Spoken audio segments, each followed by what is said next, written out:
رشتوں کا مسئلہ آج کل بہت زیادہ عام ہوا ہے، اور اچھے رشتے نہیں ملتے اور معیار کے نہیں ملتے، تو اس کے لیے بہت بچیاں بیٹھی ہوئی ہیں اور ان کی عمریں بھی نکلتی جاتی ہیں۔ اس کے لیے سورہ آل عمران اور سورہ آل عمران کی آیت نمبر 54، 55، 56 بہت ہی بہترین ہے۔ یہ آیتیں جو ہیں تین، یہ رشتوں کے حوالے سے بہت مؤثر ہیں۔ اگر ان کو 41 مرتبہ روز پڑھا جائے، آگے پیچھے درود شریف پڑھا جائے، اس کے علاوہ یہ روزی روزگار کے لیے بہت بہترین ہے۔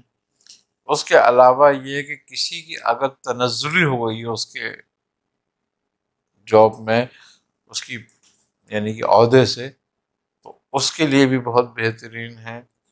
یا وہ شخص یا وہ گھرانے جو یہ سمجھتے ہیں کہ لوگ ہمیں کمزور سمجھتے ہیں، کمتر سمجھتے ہیں، اچھا نہیں سمجھتے ان کے عزیز اقارب رشتہ دار، ان کے لیے بھی یہ وظیفہ بہت اچھا، بہت بہترین ہے۔ لیکن بالخصوص وہ لڑکیاں جن کے رشتوں کا مسئلہ ہے یا لڑکوں کے رشتوں کا مسئلہ ہے، اگر وہ بچیاں پڑھیں یا ان کے والدین پڑھیں اس آیتوں کو، تو بہت جلدی یہ مسئلہ حل ہو جاتا ہے۔ بڑا مؤثر عمل ہے۔ جواہر رمضان، جواہر